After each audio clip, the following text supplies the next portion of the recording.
We here at the Dub Talk podcast would like to remind you that this is not the film Sing a Bit of Harmony.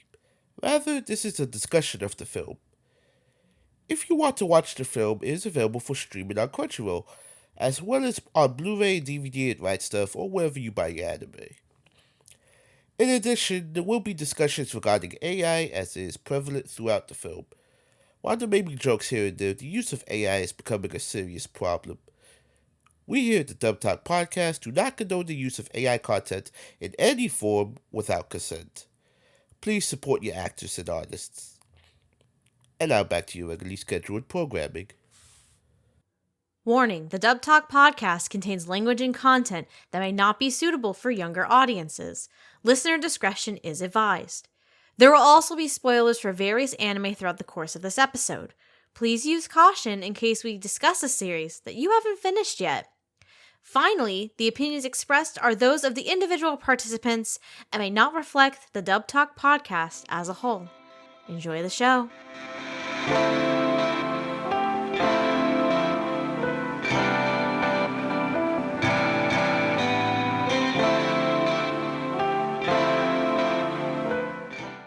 Hello, one and all, and welcome to Dub Talk. Yes, that's right. It's the summertime, so it's time for the annual summer at the movies. Hell yeah! Happy 5th of July, y'all. Yeah, when we're recording this. Like the week before this is supposed to come out, we're recording this. Because you know, life is fucking hard. Dealing with so much bullshit, it's great. I don't mean to take the episode, it's just somebody's blasted fireworks outside my house right now. Oh yeah. We had someone blasting fireworks maybe like 45 minutes ago. It wasn't even dark yet, and I'm like, what the fuck are you doing? Anyway, hi. We're here. Yeah. It's the premiere of season 7. Welcome in. So anyways, I started blasting. Start blasting. Oh boy. I don't know. Oh god, let's not. Yeah. We don't have any fireworks today for this. We don't have enough fireworks for this shit. Oh my god. No, but we do have fireworks in the movie we'll be discussing tonight. That's not fireworks. That's a light show. Yeah, they're all the same to me. Okay, as a production person, no, it's not.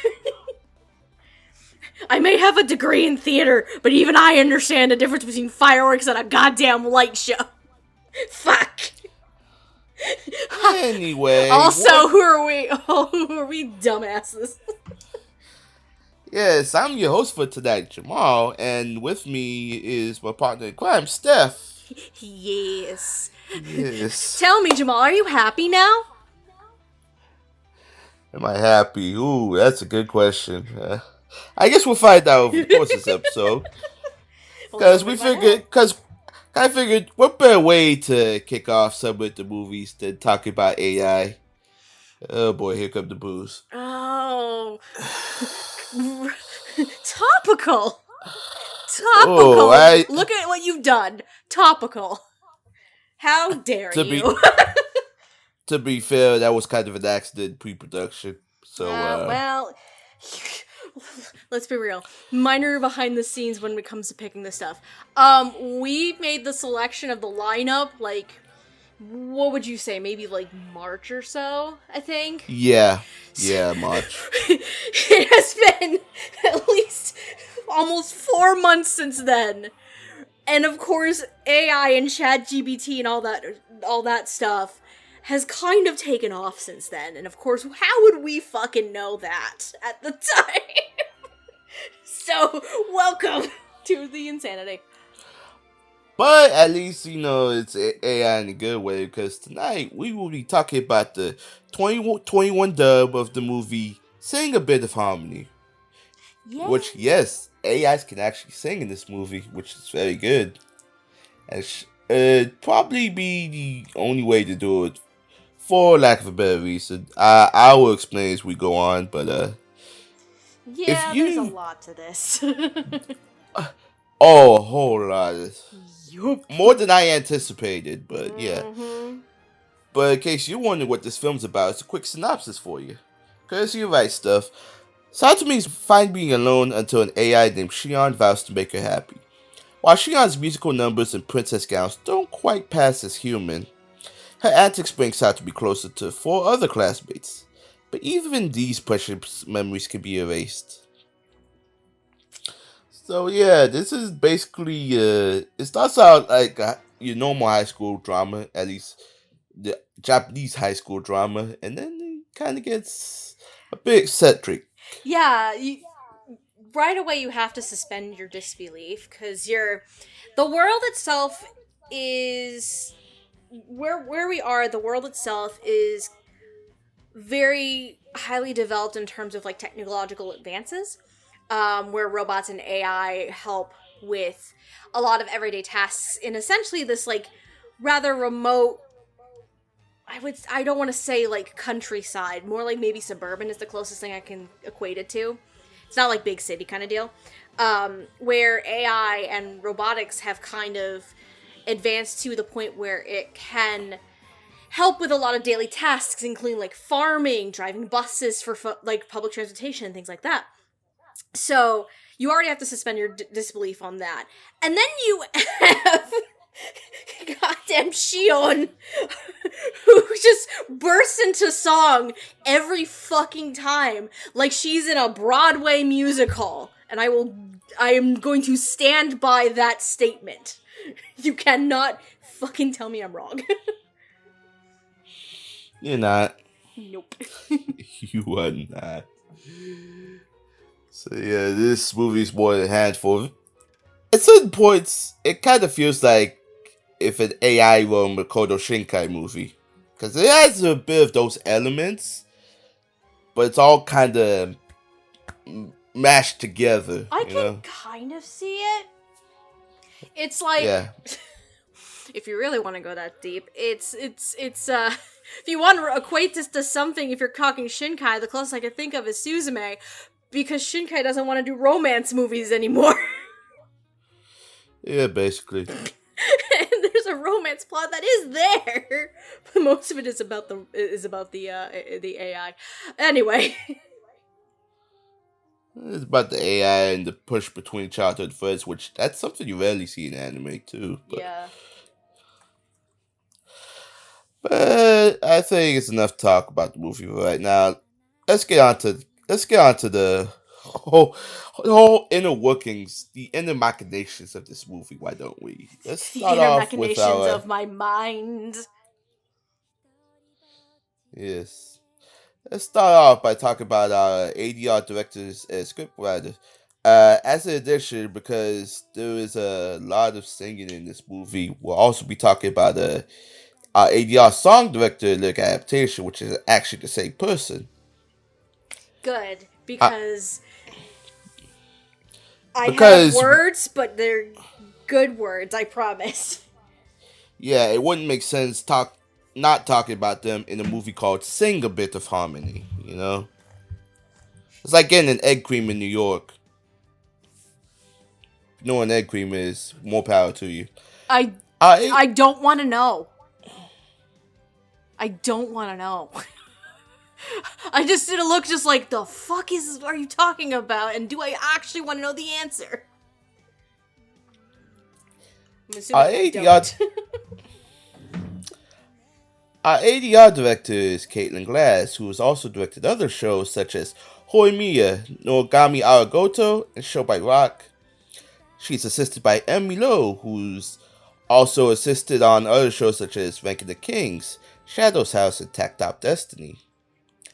Our scriptwriter for this movie is Bonnie Klinkenbeard, who's also done other scripts on the Accelerail Dex franchise, surprisingly enough, Suzume, and Yuri on Ice. And our ADR director lyric adaptation was done by Brina Palencia, who's also worked on other shows such as Sasami Magical Girls Club, the songs for Zombieland Saga, and the theme song for Show by Rock. Yes, when it comes to musical adaptation, I think Brina has become the go-to over at Crunchyroll at this stage, which is a good thing. It's a good thing. Yeah, Depending on the project, it seems to be alternating nowadays between either Brina or Don, depending on who's on what. Yeah, and then Unless on some rare occasions, but I think this is more maybe towards the Sound Cadence studio. I think I would, Amelie has touched a few as well. Um, I was just gonna say if it pertains to a Sound Cadence project, that it could also alternate between Don and Amelie too. So right, yeah. But I don't think Amelie has strictly done stuff with like Crunchyroll per se, just really with Sound Cadence Studio as a whole, I think. Um, yeah, but still. I would say though, I'm gonna start off with the ADR staff because Caitlyn, and the reason I list these shows in particular is because she's not only good at dealing with like fantasy, but also like some type of romance subplots there, hmm even if it doesn't come to full fruition.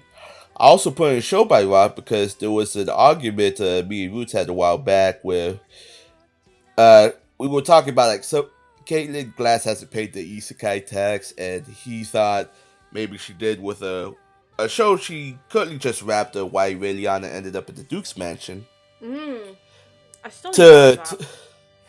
to which Megan said that she directed 100, that's close enough. But really, Show by Rock was actually the first isekai she did, if you think about it. Technically, Cyan did kind of get like spirited away into this other world, Yeah. kind of. Take that, But she Roots. could go back. Is the key there? She can go back. Most isekai protagonists can't go back. But I can see where your argument might be. Yeah, I mean, there's a caveat, yeah, but hey, isekai's isekai. But yeah, Caitlyn is definitely good at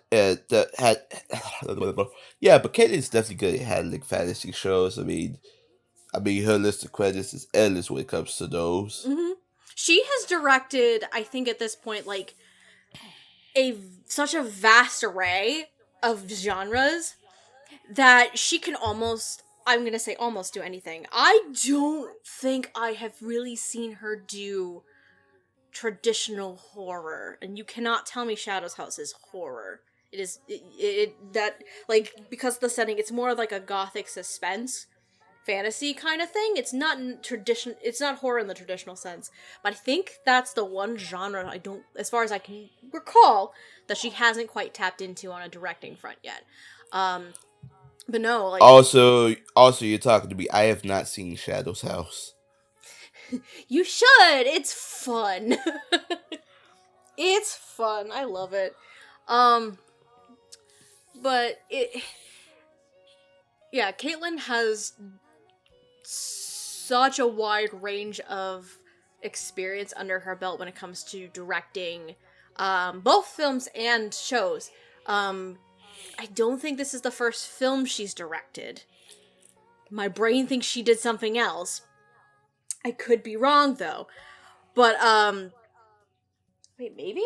Hold on. Now it's gonna bother me. Damn it! Now you got me wrapped up in it too. So You talk. I'll see what I can find. I gotta keep the conversation going. So yeah, and with Emmy Lowe, a lot of their works has mostly been under Caitlin Glass, but Okay. Okay. I knew there was something else. I'm a fucking moron. She was the ADR director, of course, for the Free movies. yeah, But I knew there was something else. How did I not know that? Oh, she also did Garo Divine Flame. So she has done, by the looks of it, at least a director on some movies. However, these were more franchise rather than an original movie like Sing a Bit of Harmony is in this case. basically. And as for Emmy Lowe, I realize most of their works that I could pull up has been working under Caitlin Glass, but lately they have come to their into their own. I would like to see them take on more original, because they have the more original projects too, like Geki Doll and what else? Actually, that's the only one I can think of right now. But I was like, Emmy has been working, I think, from what I know, a lot under Caitlin and I think Sean Gann, because they yeah, also helped with season 2 of Shadow's House when Sean took over full time directing on it. And I think Emmy helped maybe with Requiem of the Rose King. I could be wrong. they did, they Yeah. did. So Emmy has been kind of learning the ropes from Caitlin and Sean. But no, I agree. Like, I would love to see Emmy like be able to get their shot at having fun and directing something. Yeah, I would. and you go ahead. Sorry, I would say like the casting for the most part is solid because I say for the most part because I have one very one role and one performance that I am so torn between. It's not even fucking funny. I bet I know who it is too. So We'll find out. But casting's very solid, and for the most part, I really enjoy the performances, and especially from with the main group of kids, right? Out of the 6 leads, effectively, you can say, most of them haven't had a large film role yet. Two of them at this point probably have at some point down the road. But the remaining 4 have not. So this is and for all of them, and especially there's one in particular who I've never heard of this person before in my life, to be able to have this dynamic sound and this dynamic range, I think was directed very well using musical terms.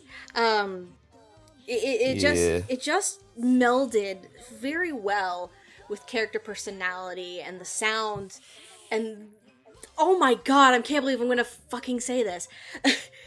Or I haven't said this yet. It has its own blend of harmony to the entire film as a whole, which I think is very fun. And then you add the script from Bonnie, who Bonnie is very good. Bonnie is one of my favorite writers. They've been one of my favorite writers since the fucking podcast started out, really, when I started noticing Bonnie as a writer, especially with things like Death Parade, right? Like, they know how to write heartfelt but add the drama and then just make everything seem so relatable, right? So with a script with like what Bonnie has, it all just was like melding together into this one little piece, this one little bit of music, and I just love every second of it. Yeah, I definitely love the script too because it makes it feel so naturalistic Mm-hmm. and funny at the same time. Because I remember one of my favorite lines was when Shion drags Satomi into the Judo Hall. She's like, "What does the prince need? What does the princess need? She needs to meet her prince at the ball." She's Mm-hmm. like, and then she's like, "Well, this is a judo hall," and she's like, "You sure?" Because everybody's dancing, and I about lost it Yeah. at that point. Because Shion is an AI. She's learning things. Yeah, She's equating judo to dancing. I mean, why not? Right? I mean, there is footwork involved. There Yes. is. And then a couple minutes later, you have that number with Shion practicing judo with fucking Thunder. That was a delight. And just kicking his ass all over the place. He was so good. I think that may have been one of my favorite musical numbers for this actress, who we'll talk about later. It reminds me, the song itself, musically, reminds me of like these, not jazz, but, oh, crap. Like the 1920s, 30s, like, putting on the Ritz, kind of like Charleston style music, if that makes sense to you. Oh, I think I want to say Like big swing, but band, no. swing or big Big band. bag, yeah. That's it. Swing or Yeah. big band. That's the vibe from that song in and of itself. The side note, the music itself is very diverse with its Yeah. tone. It is not just like, it doesn't just stick to one genre. It can go from pop to big band or swing kind of tone in like a matter of seconds, and then like big emotional ballad and later on. Like, it's the range of music that is in this is so fun and complex. And I don't know if we want to lean into like Brina now in terms of adapting it, unless you wanted to talk a bit more about the directing and writing. No, we can. I mean, we already did, but we can still, because I also have some words about that too. About the music? No, it's more about the adaptation because I realized, with a lot of English dub singing that yeah, it's kind of tricky to match the tempo and the Mm-hmm. lyrics with certain flaps, and sometimes you may get it, sometimes you may miss the mark a bit. There were a couple moments it felt kind of placed, especially with this actress, and I know she's a real good singer too. Mm-hmm. But it still worked cohesively, as if like compared to like other dub songs which I've heard, to which side confession, I'm actually one of the people that like the Oran opening, so You like the I what? understand the opening to Oran. Cause I can understand like how some people can be a little put off with the tempo of music. Cause I used to do piano play for a few years, so it is kind of tricky if you don't understand all the notes and all the Mm-hmm. beats correctly. Yeah. Music, when It's a people, finicky thing. right, but when people who aren't really experienced in either playing music or, um like me, for instance, primarily was like I primarily did singing and like chorus in high school and things like that. So I at least have a general overview of music and tempo and rhythm and different octaves and things like that. And to some people, they think it's an easy thing to do to learn music and not just learn like singing, but playing an instrument. But music is a lot more to it than that. And I've had friends in high school who would take like music theory courses and just delve in deeper.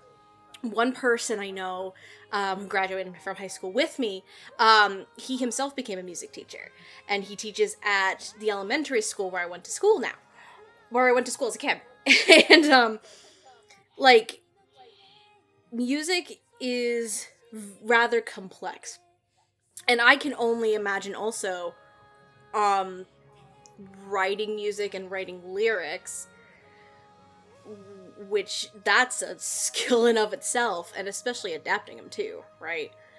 um Especially with these different genres that you go through over the course of, what is this, 90 minutes, almost 2 hours. Almost 2 hours. Yeah, it's, there's at least, what, maybe 5 songs in the course of the movie. I can think Is of it? at least 3 offhand. 4, Because 5, there's the song, there's the one when 6. Shion comes in. Oh, I can think of 4. The one where Shion is 5. Shion is introduced. Shion first gets dragged around the school. There's the one that she sings for Aya and Gochan. There's the judo one. There's the one with the light show. There might be at least one more. There's quite a few songs in this movie. 6, 7. I think 7 at least, because I know the end credits. But there's also one where Toba badly sings, and True. then at that point we discover the twist to this movie, which we'll get to later. There's a lot happening with this movie. Yeah, I think it's probably best if we break it down by getting into our characters. Well, hold on. Do we want to talk about Brina at all, or? I thought we kind of did. Oh, I'm just gonna. You know what? I'm just gonna at least say this. Again, you have to suspend your disbelief with this movie. Yeah. A lot. Because it's not just set in a futuristic kind of realm. Realm is not the right word, but hey, here we go. Where AI and robotics are very, like, more far along progressed than what we know of today. Add on top of that just a random breakout into song every, like, maybe 15 minutes, not even. The feel that I get from it, and I don't know if you agree or disagree. The feel of the music and the style that it goes through reminds me of, like, Golden Age Broadway, if that makes sense. Where the musicality and the lyrics on it remind me of those songs that you would sing and Broadway, but like, are you happy now? Like, this kind of deal. It's very interesting. Because, like, nobody breaks out into song for just no reason, except for Shion, and then we learn that there's actually a reason for it. But I'm gonna. Oops. You're I'm gonna... gonna agree with you on that, but I'm also gonna add there's also like a touch of Disney because yeah. Okay. Well, when we get to it, I'll explain why See, I say that. I get that 100%, but I didn't have that feeling until we got to the last third of the movie, right? For the majority of it, I felt like this was this big Golden Age Broadway musical kind of deal. And I've seen my fair share of musicals, and there are ones that are very similar styled musically to what's been done here. So, kudos to Brina for adapting a bunch of different styles and helping progress the story along. Yeah, more power to her. My theater Broadway love dorkiness thanks you for your service, ma'am. It's times like these I think if I didn't learn to play piano when I was a teenager, I probably would have sucked at editing. Hey, listen. Because hey, even if you learned how to play music, I think it helps. Honestly, because you understand the rhythm. You understand a rhythm, and then like it kind of ends up editing wise, it kind of ends up going into like a rhythm a little bit. And you just understand, like, musically, like, when you're editing what you want and what your intentions are. I think being musically inclined helps with editing and shit. Yeah, it kind of gives me a feel for natural flow and progression. Yes. Speaking of progression, are We've been we ready to move on to the characters? talking too long about the fucking staff. Whoops. Yeah. That's how we do. That's how we do here, folks. I mean, we're still gonna get behind the scenes. It's just we're gonna get behind the scenes of this whole AI project named Shion. Mm-hmm. Oh boy, Shion. But We're not there yet. We're gonna get there. Don't worry. We have the staff of the Hoshima AI group. We have project supervisors. We have Mitsuko Amano, who's the project supervisor as Satomi's mom. She Best and her mom. coworker, Best mom ever. She and her coworker Nomiyama are in charge of Project Shion. Decide to, I guess what Toma said, not Toma. Yeah, Toma said was they decided this project around the use of the WASDI copy test, but it's on a graduate scale. They're trying to see if they can incorporate her slowly to the school and see if anybody notices that she's not human. Yup. Which is supposed to go on for 5 days. That fell flat on its face real quick, but they don't fucking know that. Yeah, they don't know to the extent. At least Mitsuko doesn't know the extent until the third act twist. Yep. And all this because their branch manager Saijo kind of pulled some strings and walked around the red tape basically. Oh, he wants to see Mitsuko fail so bad and put her in her fucking place because the man wants to see the woman fail. Yeah. Yada yada. I don't know what the right word for this is. I mean, it doesn't. He's not an antagonist, but he damn sure is not a deuteragonist. But he is an agonist. He's a pain in the ass, is what he is. But. If the film were to have an antagonist, he would be the closest thing you have. Well, definitely. I feel like he would be the closest thing. Everything that happens because of him, and he's the kids. Fucking jealous of Mitsuko's brains. And she's gonna be successful. And he's just like, fuck you, bro. He's like, fuck you, I'm gonna put you in your place. Joke's on you, bitch! That end, by the way. And somehow the kid suffers of a soul, which is very unfair. Oh, yeah. This man does not give a flying fuck who he has to hurt along the way. Yeah, all for him to get cock-blocked by Chairman Jug Jackson. Sucker. Joke's on you, bitch! Playing these three, Mitsuko is played by Layla Burzins. Namiyama is played by Richard L. Olsen. And Saijo is played by David Wald.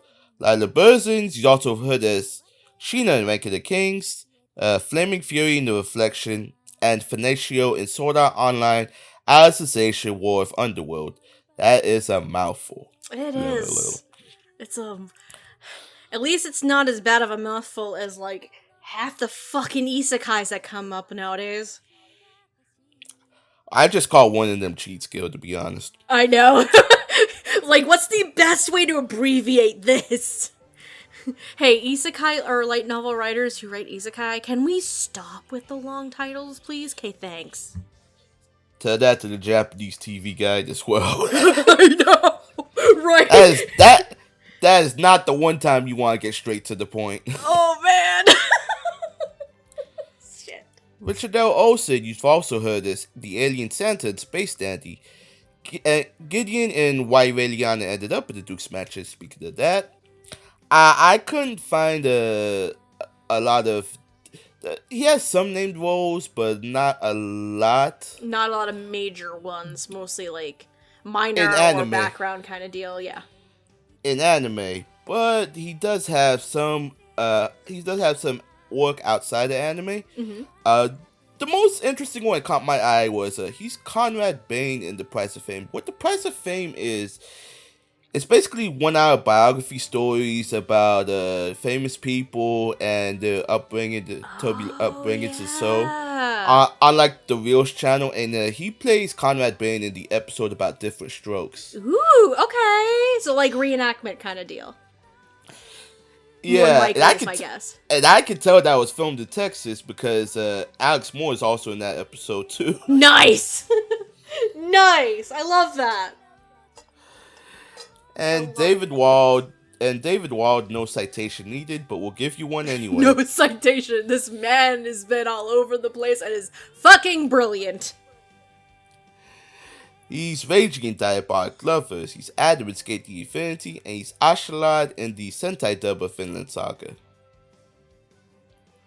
I like how you... the 3 credits, the 3 sides of David. Angsty vampire. Flamboyant skateboarder businessman asshole. And Viking. Cunning Viking. I like the range right there. I was trying to go for more agonistic characters, especially with Reiji, because you know what? Let's start with Saijo, because Reiji, do you remember a little nickname y'all had for him back in the day? Oh fuck, what was he? Oh no. Oh god, it's been a hot minute. What was it? The Fun Police. Right! The Fun Police. Oh, he's the Fun Police here. Shit. I wouldn't say he's the Fun Police. I would say he's the inverse of that, because remember, he's pretty much skirting around red tape to get this project commissioned. And as a result, but to be fair, Saijo also wants to knock Mitsuko down a few pegs, one. And two, he doesn't give a fuck about these teenagers and he's gonna hurt their goddamn feelings no matter what. I think he's the fun police in this scenario. He's the fun police in this scenario. He's an asshole! Such an asshole. I hate this character. Which means I fucking loved this performance. Yeah, there's Steph's logic at work. Welcome to the odd machinations of my mind. Thank you very much. Well, thank you for coming to my TED Talk. Have a good night. Yeah. Moving on from that, I wish this TED could talk. Richard Olsen as Nomiyama was pretty good, but Nomiyama doesn't get much to do other than just basically babysit. Either babysit, drop off, either babysit or be the weasel to Saijo. Was he a weasel? Well, he. Oh, wait. I just remembered something because there was also a flashback scene. Oh, shit, I forgot that was him. Yeah, because Saijo, kind of appealed to Nomiyama's sense of, oh, you're the senior in here, and yet your junior is about to, potentially be very successful. You know what I mean? He kind of appealed to a sense of pride, in a sense.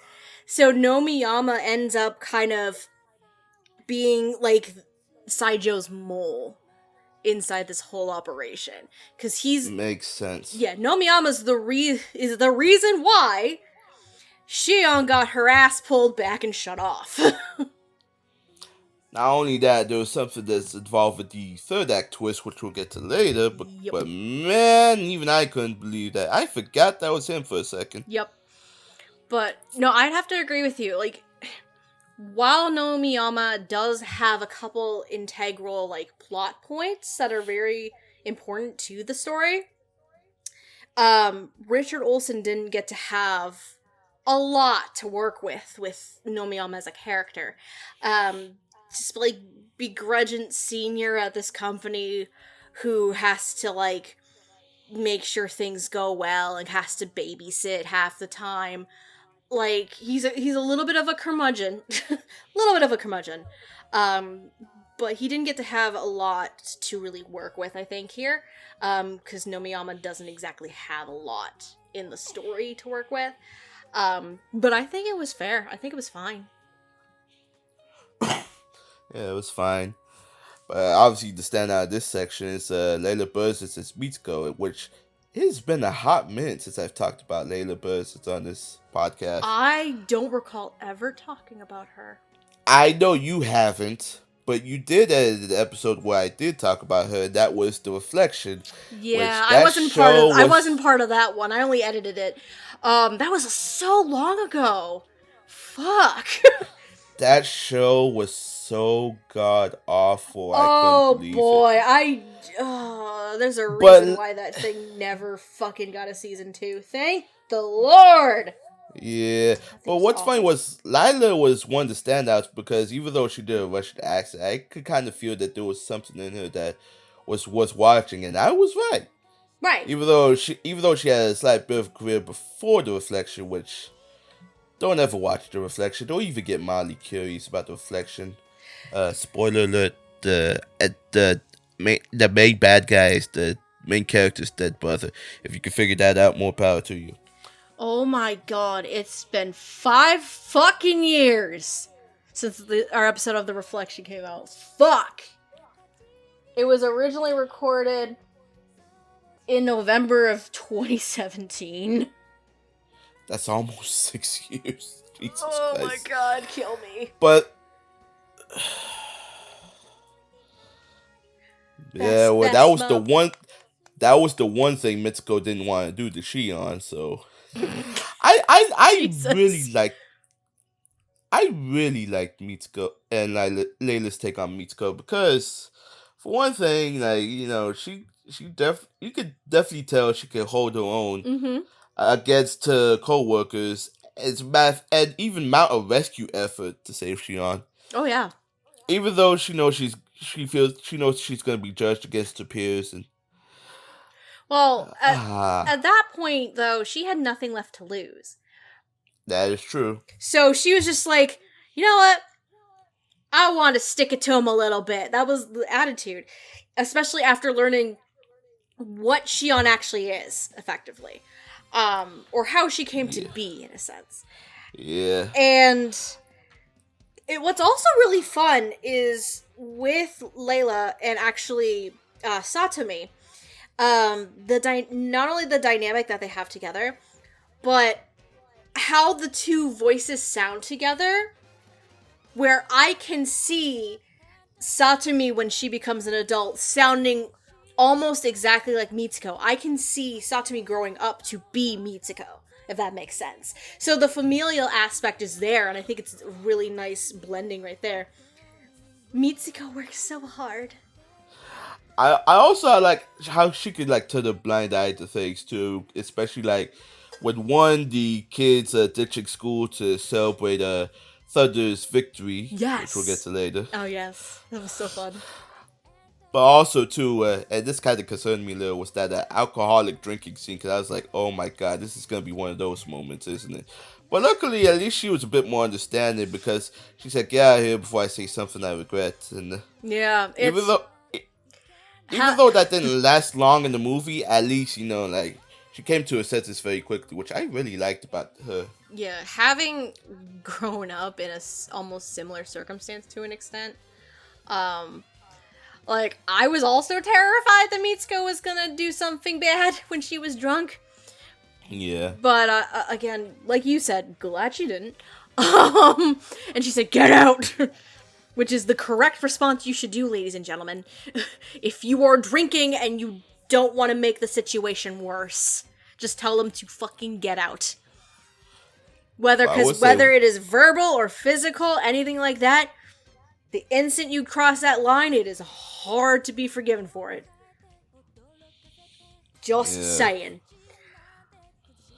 But Mitsuko's a good character, and Layla puts out a good performance. I love Layla. Like, what did I fucking write? She's fun and mature, but again, is total mom. Oh my god, one of the funniest things with Mitsuko, when they were having the party at home for Thunder and yes, I know where you're going. So they had to hide Shion because they didn't expect Mitsuko to come home, right? So they hide Shion in Satomi's room. And they decide they're trying, like, all of a sudden there's noises coming from Satomi's room, and Mitsuko's about to go investigate. So they're trying to come up with excuses and things like that. And then Aya comes up with the excuse of, oh, it's Satomi's boyfriend up there. He's just shy and he's just really shy and is nervous to meet you. So he kind of wanted to hide for a little bit. She's like, well, shy or not, I'm gonna go meet him right now. She starts running for the room. And I was like, well, that backfired real quick. Not gonna lie, if this show wasn't grounded in techno realism, I would probably see more sparkles come out of her eyes during that scene. Oh my god. Mitsuko went full on mom mode at that point. She's like, oh, I gotta meet my daughter's boyfriend. Let's go. Like, it reminded me so much of my mom. She's just... My mom has always been like, oh, I gotta meet the boy. I gotta meet the boy. I love my mom. That's how she always is. So that moment reminded me so much of my own mom. I was laughing my ass off. It was great. But no, Layla has this sense of maturity. She's mature, she's dedicated, but she's also so funny. And she just goes straight mom sometimes, like the typical mom, and it's fantastic. Yeah, she was a delight. But I think what's even more delightful was the kids she got to interact with, because, well, for one thing, high school can be difficult. For one thing, yeah. You ready to move on? Yeah, totally. Yeah. So we have our group of high schoolers, San, Satsumi, and Shion, which we'll get to later. Mm-hmm. We have Aya, who is, for lack of a better term, a bitch pudding in the beginning. She's a Uh, mean girl. Typical mean girl. until somehow Shion booked her out of her fuck by likely stating the obvious. Wow, that scene was kind of impressive because it's like, you're pining for someone, but you don't realize they're not yours. It's just like, but you see that they're more than the sum of their parts. Right. It's the takeaway I got from that scene. Yeah, 100%. And speaking of someone who thinks they're less than the sum of their parts, is Gochan. Uh, he's just laid back kind of dude, always quiet. Not much to him, except he thinks he can't, he doesn't realize his full potential. Yeah. Until Eon brings him and Aya together.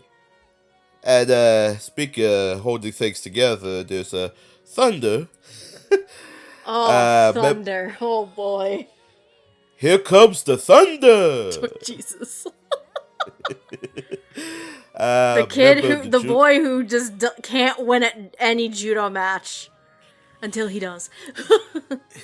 Yeah, member of the judo club has self-doubts about himself. Mm-hmm. He kind of has to perform with a dummy just as a training practice to kind of build his confidence. But once he starts getting out of his own head training with Shion, he suddenly wins a judo match. Yeah, the dummy, that's Sundayu? Yes. Sundayu. The fucking dummy practice sparring partner that he breaks all the fucking time and has to get, this other person, I know you're about to introduce you, to come fix him all the time.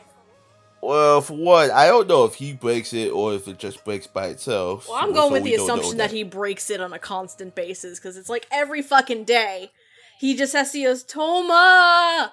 Help me! Yeah. I need to fix, Sandayu's broke it! If it ain't broke, don't fix it. But he does get it fixed. He gets it fixed by Toba, who's a computer genius, even from a young age. As a member of the computer club, we come to find out that he's childhood friend of Satomi's, and there's a complex backstory between those two, which we'll get to later, but it is very interesting. Mm-hmm.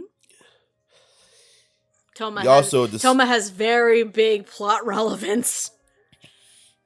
Yep. Very big plot relevance.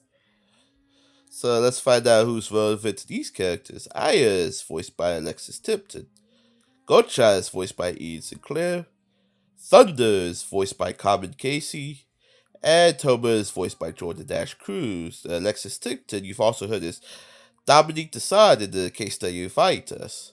Kaguya Shinomiya in Kaguya-sama Lover's War. And Rita Karyu in real life. Ian Sinclair, again, no citation needed, but we'll give you one anyway. He's Dante in the case study of Vanitas. Tsukasa Shishio in Dr. Stone. And Brooke in One Piece. Carmen Casey.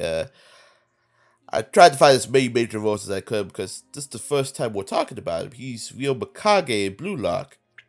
Kaede Kinjo in Free, Road to the World, The Dream. And Kei Matsuhashi in Shoot, Go to the Future. Jordan Dash Cruz, he's also Koki Aurora Nakano in Anime Gataris. Shoma Akiyama in Hensky. And Sean and John in Shadow's House. My favorite boys in that fucking show. I'm sorry. It's just every time I see Sean and John, I can't help but read it as Sean John. No. It's a thing where, because how much do you know about Shadow's House exactly? I saw the Dub Talk episode. I know it's a shadow in the doll. Okay. And that once the shadow becomes a maturity, they absorb the doll. But right now, they take on kind of their personality. So the naming concept effectively is the Shadow Master names the living doll as something similar to them. The only exception to that is Kate and Miliko. But yeah, hence Sean and John. I swear to God, You would love Jordan as Sean and John in a fucking Shadow's house. Because Sean's personality... No, yeah, Sean. Sean's personality is smart, intellectual, rather mature for his age, things like that. John is just chaos incarnate, and it's amazing. John is chaos incarnate, and he does not care. It's not that he doesn't care, he just sometimes doesn't realize his stupidity half the time. It's great. But anyway, Sean and John, my favorites in that show. I think we could talk more about Jordan later because we've already exhausted on Sean and John so far. I know, sorry. It's okay. Let's start at the other end, though, with Aya and Alexis Tipton. Aya is such a mean girl in the beginning. Such a mean girl. And a lot of it, mostly to Satomi, and a lot of it has to do with this whole Satomi being this tattletale, and Satomi getting this reputation for being a tattletale. But a lot of people not exactly knowing or understanding why that is, including Aya. So, Aya is just a fucking mean girl bully at the beginning, and doesn't give a shit. And Alexis as a mean girl is fun. Mean girl Alexis is great. Yeah. As the movie progresses, though, because from the beginning, Aya not only has this mean girl attitude, but she also gets very jealous of any girl who talks to Go-chan. Any girl, for any fucking reason. Because, as far as we know of, before the movie starts, these two may or may not have been in a relationship. And they had some sort of falling out. But Aya is still pining away for Go-chan, and is hoping to get the chance to resolve whatever conflict they have, and just kind of, like, get back together. And with Shion's help, they manage to do that, because Aya manages to see the person that Go-chan is, and through his insecurities, as what's the line that she says, that I see you.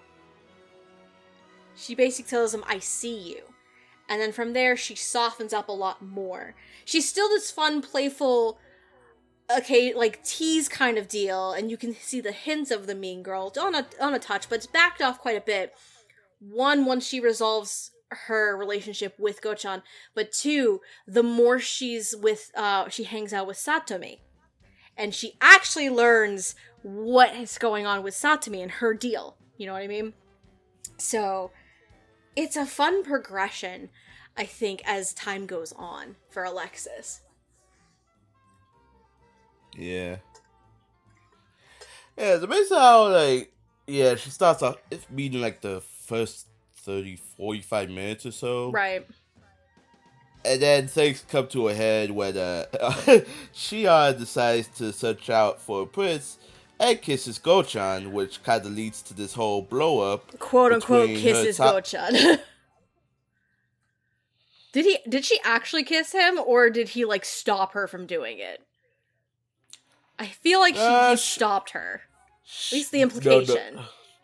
No, she kissed him, then rumors started spreading, which got back to Aya, which led her to confront Satomi in the music room. And then she explains that, like, she only acts based on orders, and what she thought Aya gave Satomi that order, Satomi never gave that order. Right. Which basically, because the whole thing with trying to make Satomi happy was, it all kind of leads back to Moon Princess, which we'll get further into later, which she thought that by seeking out the prince, which is Go-chan, it would probably make Satomi happy in some kind of way. Yeah, there's a lot. Everything comes back to fucking Moon Princess, and Moon Princess, and you don't even know it until you get to that twist in the third act. I think that's the most I've ever strung together a sentence like that. Oh my god. But yeah, once things come to a head, she starts realizing her old feelings and realize that Gochan never really reciprocated feelings because Gochan's trying to figure himself out. Right. To which Aya realizes that she sees the whole of him, the whole, pretty much his whole entire being. Yeah, the good Basically, and the bad, because I think Go-chan's big thing is he thinks he kind of is very self-conscious of himself yeah, because he is under the impression that everybody only sees him and how he outwardly presents himself, including Aya, right? So he's under the impression that nobody understands, like, this is not who I am. Like, I'm a very different person on the inside. So he will, like, keep people at a distance a good amount of the time. And then when he finally hears from Aya, like, I see you for who you are, both the good and the bad. So, it's yeah, classic love story trope. yeah. The Lexus managed to capture that trope very easily. Lexus is always very good at play like bitchy characters, but love Hmm. struck characters at the same time too. Right.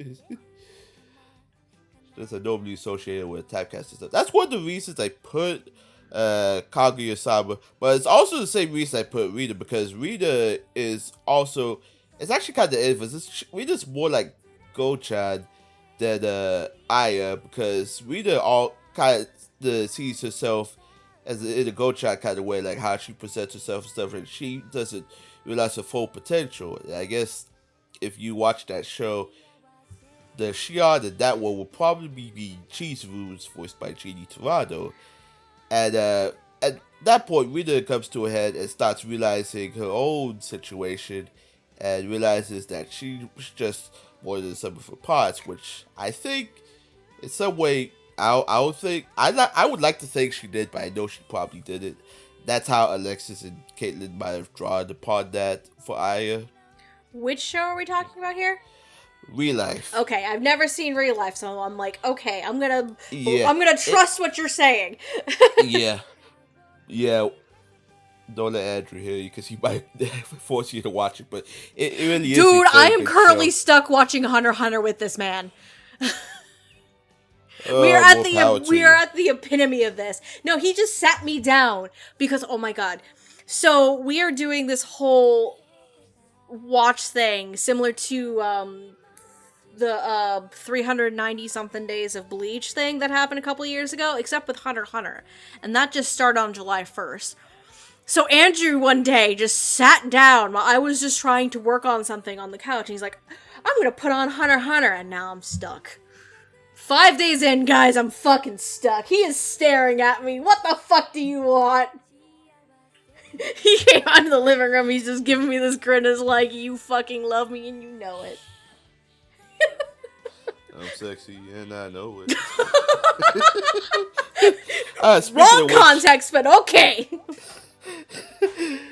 Speaking of which, he eats Sinclair. Oh, I like how this is the segue. Listen, Gigi's not here. We can't do that to her. I was gonna say you're welcome, Gigi, but even I couldn't believe I said that. Oh, God. These transitions, ladies and gentlemen, they're on fire tonight. I'm trying to figure out where I go with this because it's just basically your bog standard Ian Sinclair, but the character is anything but. Like I don't know. It's just going with the motions, basically. Like he did a very good job as Gochan. Yeah. It's just See, is it something in his wheelhouse or outside his wheelhouse? Is why I can't figure out. okay. As you probably figured out, and I think you and I are both in a similar line, like, thought process here, I'm very divisive on my thoughts on Ian's portrayal as Gochan, actually. Oh, this was the character. Okay. It's this one, for me. Because I thought this was gonna be the one for you. I guess not. It's very divisive for me because here's my problem. I am used to hearing Ian Sinclair in a lot of things. And while I have occasionally heard him still doing, like, the role of, like, a high schooler, it gets weird for me because Go-chan sounds almost a little too old to me. That's what's weird. It almost sounds a little too old. Like, Ian's a little too old to play this kind of character. However, on the other hand of this, because we were already describing some of, like, Go-chan's personality and some of his, like, self-conscious, like, self-deprecation of himself, the personality and the character arc that Go-chan has, Ian does play it very well. Like, he managed to go from point A to B to C, and just, you can see that progression very clear in his inflection and in his tone of voice, and just, you can see Ian give that emotional performance in the character of Go-chan. It's just, what's weird for me is that it's the tone of voice used is borderline too old for this character. That's what's weird, and it's been bothering me. And I'm like, I like what Ian did with the personality and, like, the emotional beats, but I don't know how to feel about the tone of voice.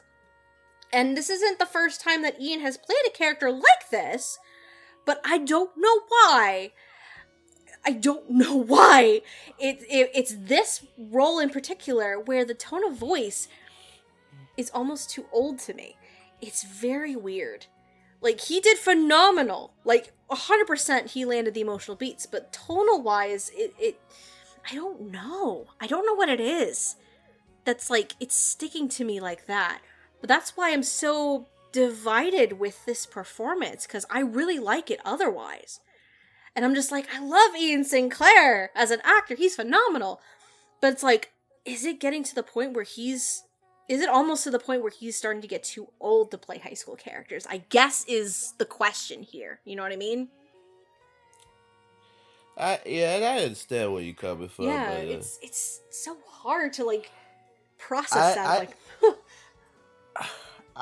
There's a perspective I have taken on recently. I have not seen the show. I know Andrew has, and maybe someday you'll watch Horimiya. I've seen Horimiya. Okay, so on Twitter, Jessica Slice, the scriptwriter for that, kind of made a point about, like, how the voices are kind of realistic, because some people in high school can sound like that. You know, like, she's had some people that sound like that sometimes sound a little older than the body reflects. I mean, hell, if you listen to my voice right now, it has barely changed since high school, and I'm in my 30s. So if I was to act and I was put in as a high schooler, I would probably fit right in, because everybody's expectation for high schooler is different.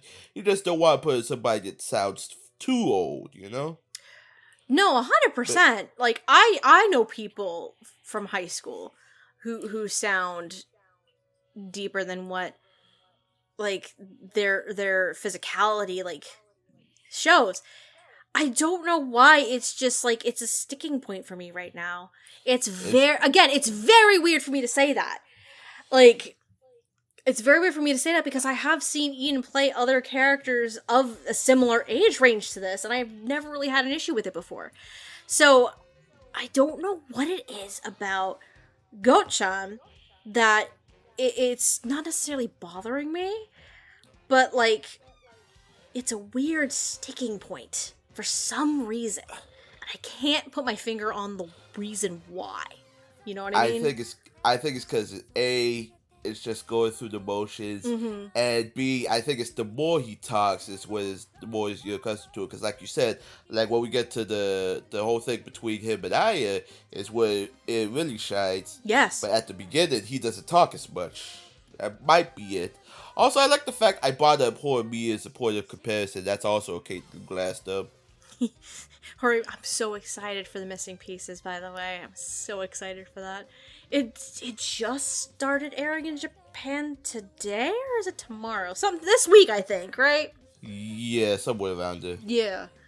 But no, it's I don't know what to think about Ian as Goat-chan, because he's a phenomenal actor and he does hit the emotional beats, but my brain somehow is like, is he too old to play high schoolers now? Like, my brain goes in weird places, and I think it's just, compared to, I think, the rest of the dynamic, it sounds weird to me, but at the same time, again, it's that balancing act, and like you said, there are some high schoolers that sound deeper than what they physically look like. I don't know what it is. I don't know what it is, and I don't know why I keep thinking that way.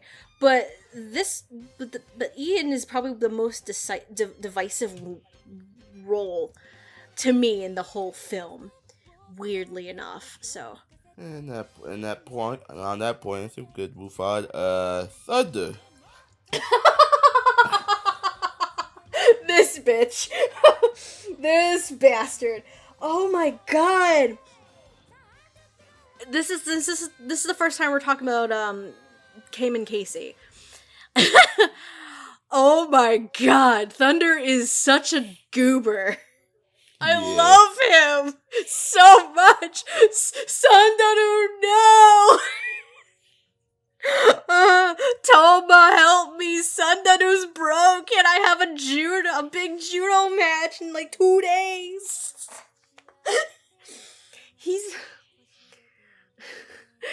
It's kind of, it's not stereotypical jock, but it's like, what would be the stereotype here?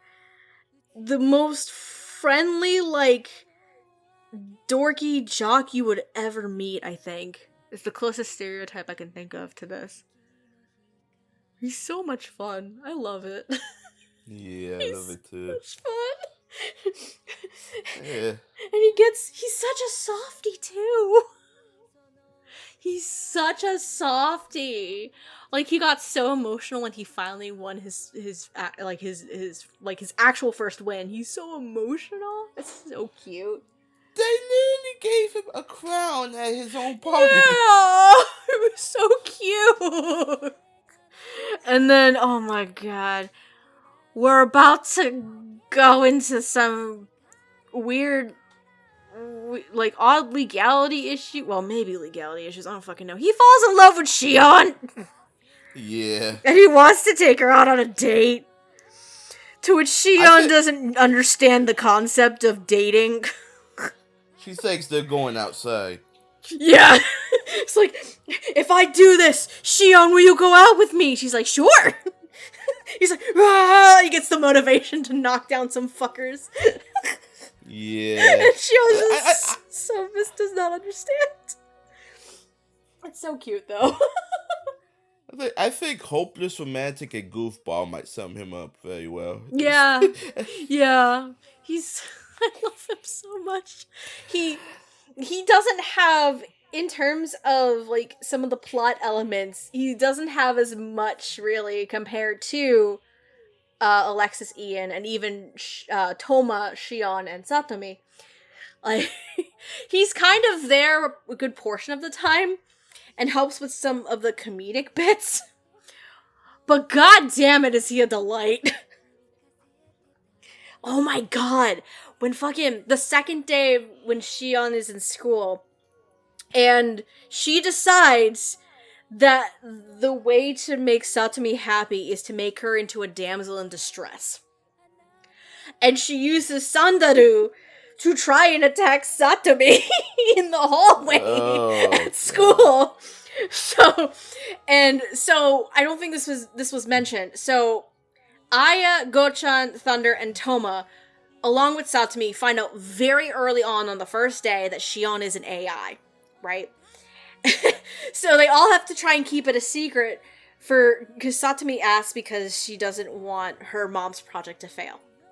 So The way they try and get around the fact that Sandaru is going a little bit rogue and trying to, like, pretend to be the bad guy and make Satomi the damsel in distress is turning this into an exhibition match in the hallway at the school where Thunder just gets to fight Sandaru in the hallway.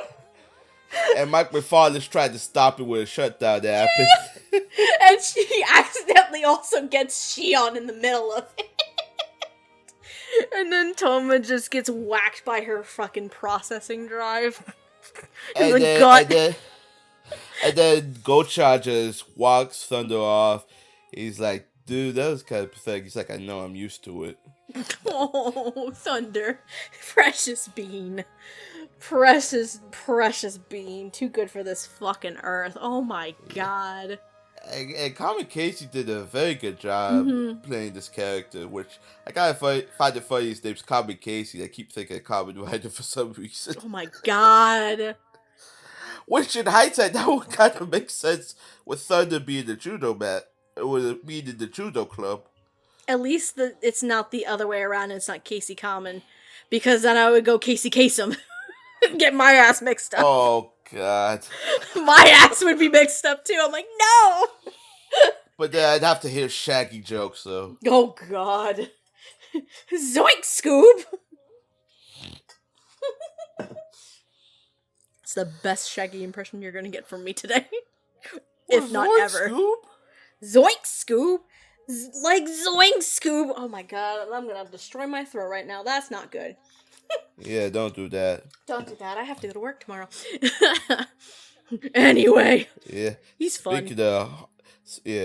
Speaking of workers, Toma is it's amazing how smart he is, how enthusiastic he is. He's played by Jordan Dash Cruz. I love Toma. Toma's so sweet. Yeah. It's funny because one of the things that happens is part of that third act twist, we see because there's young Satomi and young Toma that show up too, and they're played by the respective actors, which I thought that was pretty cool. Yeah. Okay, I can reveal part of the twist. So when they were younger, Toma modified this Tamagotchi that Mitsuko gave her daughter Satomi. Yep. It was supposed to be a natural language processor, that it kind of became something else entirely. What that something else is, we'll get to in the next section. But what a twist. If you can see where this is going, more power to you. But I thought Jordan did very well as this character. His bad singing, I guess, is kind of heartfelt confession for Satomi. Oh my god, it was so... It's so endearing. So, the big, like, penultimate number, essentially, is Shion's attempt to help Toma, get his feelings across to Satomi, because we learned that Toma really, really likes Satomi. But they haven't been really close to each other in such a long time, since they were kids, after the Tomodachi incident. And... Aya, Gocha, Thunder, and Toma actually get to have a little bit of singing during that song. And then there's a reprise version of it when Toma is comforting Satomi, hours later. And it just sounds so out of tune and out of pitch. But I know it's done on purpose, because I know Jordan can sing a little bit. Shadow's House, boys and girls! So, it's fucking Toma.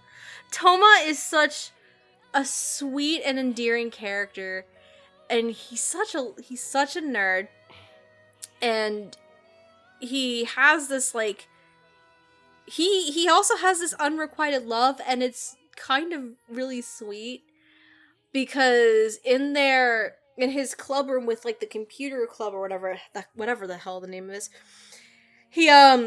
his computer systems has access to all of like the cameras and the AI that are on the school grounds. So he likes to just like take a gander and just watch the students, not be a creeper at all, you know. And every time he sees Satami, he stops and just will like watch her for a few minutes. And it's some people call that creepy. I call that kind of endearing. Weirdly enough. Depends on who you ask. Depends on who you ask. But considering Toma's personality and who he is, I think it's very sweet. I loved Jordan. I really loved Jordan as Toma. I think he ended up being one of my favorite performances in the film, because of such just the sweet, like very smart. He's very enthusiastic when it comes to. He's very that enthusiastic when it comes to Shion and just learning about her and figuring things like her out and like the processing and things like that, because it's not really stated, but I get the impression that he is very interested in AI technology and robotics, that he wants to go into development. Like, probably they make a point in the film saying that a lot of parents of these kids work for the hell's the name of that place again? Hoshima AI? Thank you. That a lot of the parents work for Hoshima AI. Which probably goes as far to say maybe Toma's family does too. And he just wants to like be able to be a part of that, which is very interesting. He's a very smart kid, very smart cookie, and the way that Jordan sounds is kind of unassuming and kind of like he can be the wallflower at times, which, considering Toma as a character, it makes sense. But he is very enthusiastic and passionate about his interests. And he ends up blossoming and becoming more sociable, especially in that main group of kids, because of their shared experience with Shion. So it's such a sweet and fun performance, and I really, really loved it a lot. Toma's my favorite. Toma, my favorite. Yeah, Toma's pretty good. Jordan is definitely good this role. Like he knows how to take on a role like this. Yeah, he is very unassuming. Yeah. He's supposed to be a nerd. Like that definitely has unrequited feelings for Satomi. Oh boy, which, yes he. Yeah. But he did very good overall. I think he covered a lot of what I had to say. Oh, and speaking of requirement, love and passionate, congratulations on your engagement, Mr. Cruz. I know you're watching this episode. Oh, I didn't know. Yeah. Congratulations, man. I didn't know. Hot damn. I don't go on Twitter much anymore, because it shits itself half the time. And also I work. Twitter needs a Toma. Huh? Twitter needs a Toma then. It needs more than a fucking Toma. God damn. It needs a corporate takeover, but you ain't hear that from me. Just so long as Saijo's not taking it over, it would not be... Okay, weirdly enough, Saijo would make Twitter at least moderately better compared to how it's being run now. Weirdly enough, and that says a lot. That is true, but anyway, Jordan was very good in this role. He got himself a nice paycheck out of it. Now, please stop drinking them souvenir sodas, man. I missed a lot, apparently. What the fuck? Yeah, he did a thing on Twitter for a short time called Dashy's Delights, where he likes to drink souvenir sodas. I think he drank the ranch dressing soda recently. Oh god, that's gonna make me vomit. Oh no. And then there was another soda he drank before that. I forget what flavor it was, but it was disgusting. Truly disgusting. Oh, I just want to stop him before he gets to the bacon one. Because I heard that one's really not good. Oh god, you only got me at ranch. No. Why would you torment yourself like this, sir? God damn. Holy shit. I mean, more power to you, but why? Fuck. Well, I think we're good with these group of characters. Y'all did a very good job, each in their own way. Yay. But I think now it's time to get to the main event. Cool boy. Tell me, Satami, are you happy now? Satsuki, you okay? Are you okay? Satsuki, are you okay? I was about to spit my water out. God damn. God damn you. God damn you. Oh, I can't wait to edit this. Yeah, so we have our leading characters. One likes to sing, the other is kind of harmonious at times. We have Satsumi Amado and Shion Ashimori. Let's start with Shion. Shion is an AI robot. She has this thing. She has this obsession with Satsumi for some reason. Remember the last section I told you about that little Tamagotchi Toba reprogrammed for her? Oh boy. Here we go. It turns out it was an AI that eventually became Shion, with that obsessively watch her over the years and tried to keep her at peace even through her worst moments. And then when Shion was being developed and put together, she decided, I can have a body. I can talk to Satomi again. And she kind of hijacks Shion's body, essentially. Okay.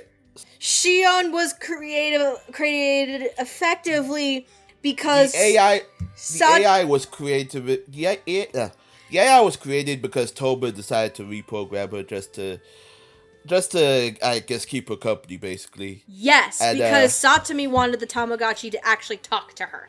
That's what it was. Mm-hmm. And then Mom's just like, the fuck? She takes the Tamagotchi away and quote unquote fixes it. Not essentially. She wants to fix it, but then Nobiyama eventually deletes the program, and the program is somehow manages to gets uploaded to the internet, which that's where the AI lives for several years. For several years, keep a watch on Satsumi. Mm-hmm. You thought Toba was excessively creepy at that point. Shion takes it to a new level. Well, okay, not Shion yet. The AI takes it to a whole nother level.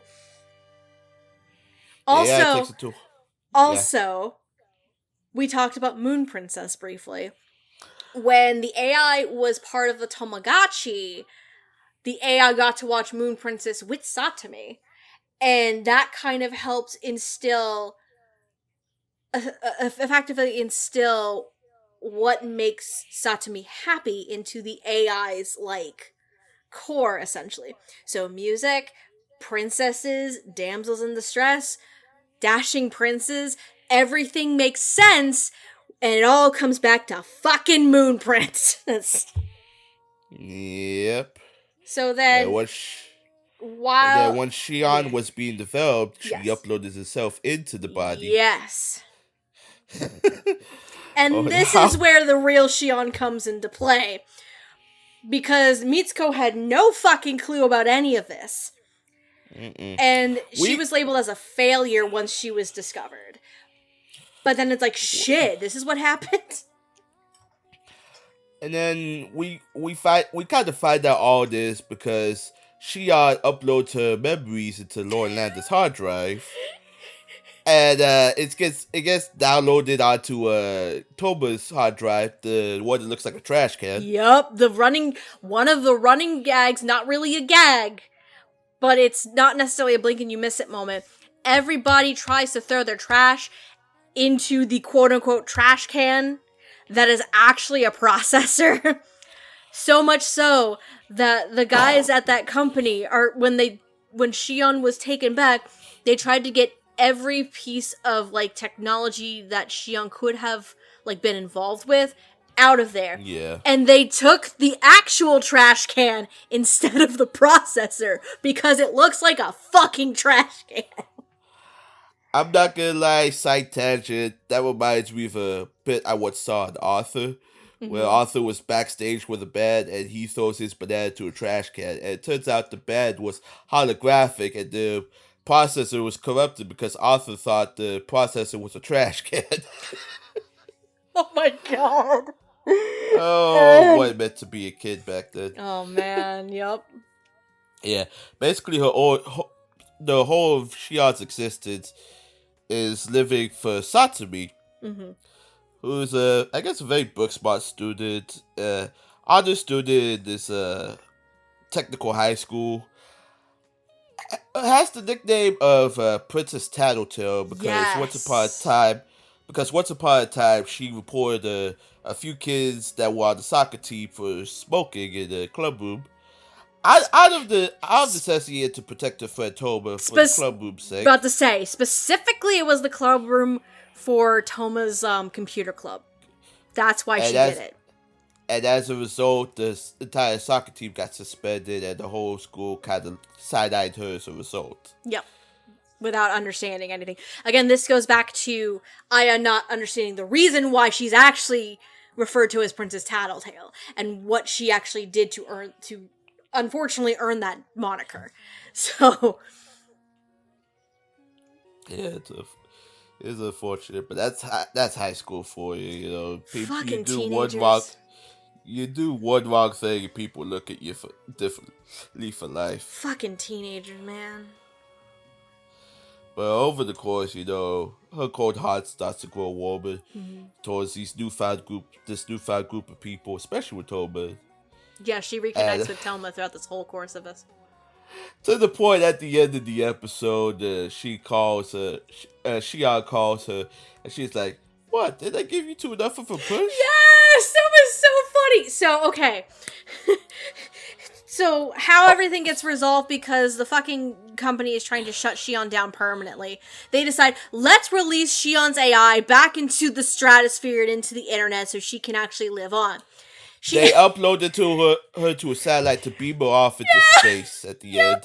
And so, when the other 5 kids are hanging out on the rooftop at school the next day, or a couple days later, and then Satomi and Toma have a minute to just be alone and talk to each other, and then they act like shy and awkward teens as they do.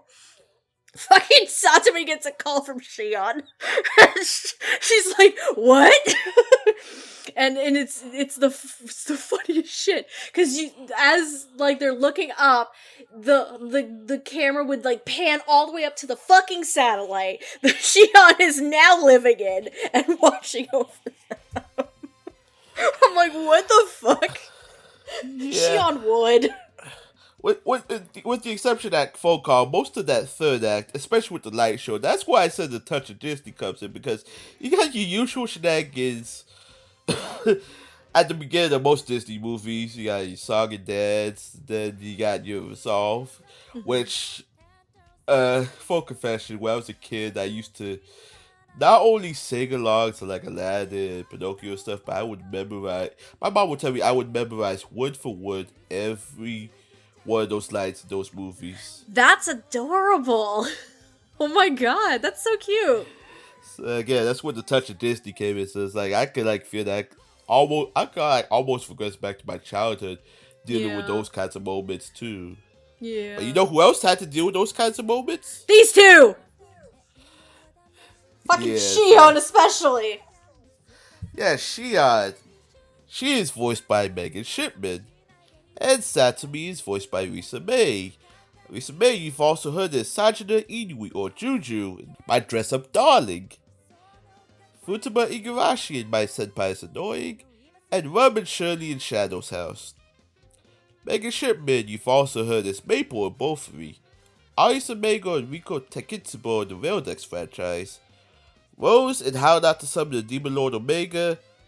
And Haramaru Kunikida in Love Life Sunshine.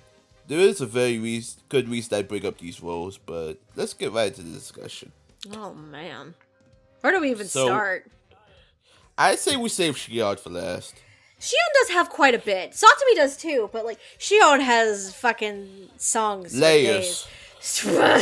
She's an onion. She's an ogre. Well, I'm like an onion has layers. It does make you cry too, though. Oh, fucking hell. I cried like a sap. I never saw the. Side note, I've never seen the film until getting ready to record this. By the way, ladies and gentlemen. And I turned into a goddamn sap. Risa May! Yeah. I'll say this about Lisa May because I've been following what roles I've heard of her so far. Yeah. Her range is unnatural because, well, if you've heard about Lisa May in our Dress Up Darling episode, you'll understand why. But uh, this is why I was saying earlier that the voice of a person is not always proportional to the person. And the fact that she could do not only like an Indonesian woman Kakashi Goto, but can also sound like Laura Woodhull in My Dress Up Darling, that tiny little squeaky kind of voice. But Satomi, I have not heard her in this range yet, and I was surprised that was her. As a matter of fact, I kept getting her confused with Megan Shipman. The first time I watched this movie, I was like, wait, that's not Megan Shipman, was it? And I was like, oh, she's the robot. So you understand my confusion a little bit.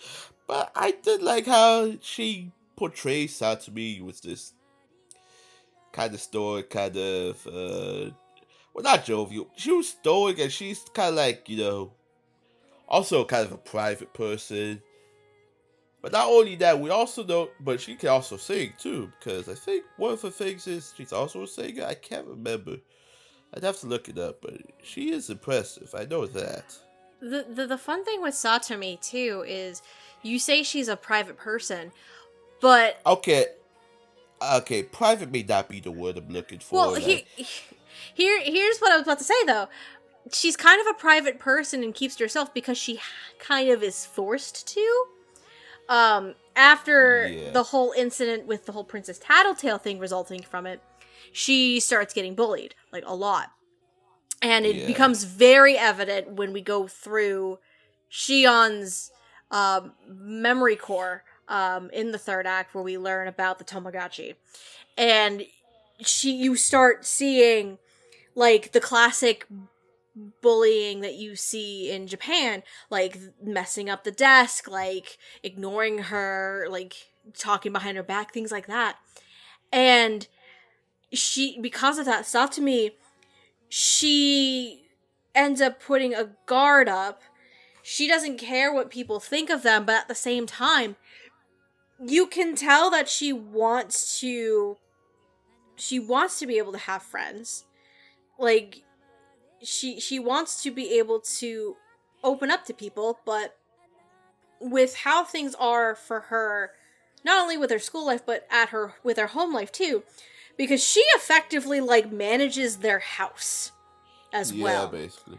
Because Mitsuko works long hours, late nights, just for this project, and Satomi effectively steps up as the head of the household, taking care of, like, the bills and the groceries and the budgeting and everything. All because she wants to make life a little bit easier for her mom so she doesn't have to stress out, and because she sees how dedicated her mom is. She wants to see her like projects come to fruition. So I think a lot of Satomi's, like, private, like, guardedness that she has is mostly inherited because of the bullying that she went through and her not being able to trust people to open up to them. So I can see kind of what you meant there with, like, kind of being more private, but I see, like, kind of being closed off to everybody else. Yeah, closed off, I think, was what I was looking for. Yeah, that's probably the better word for it. Closed off is probably the better word for this. Because of all the trauma she has to deal with at school, people side-eyeing her, bullying her, that kind of thing.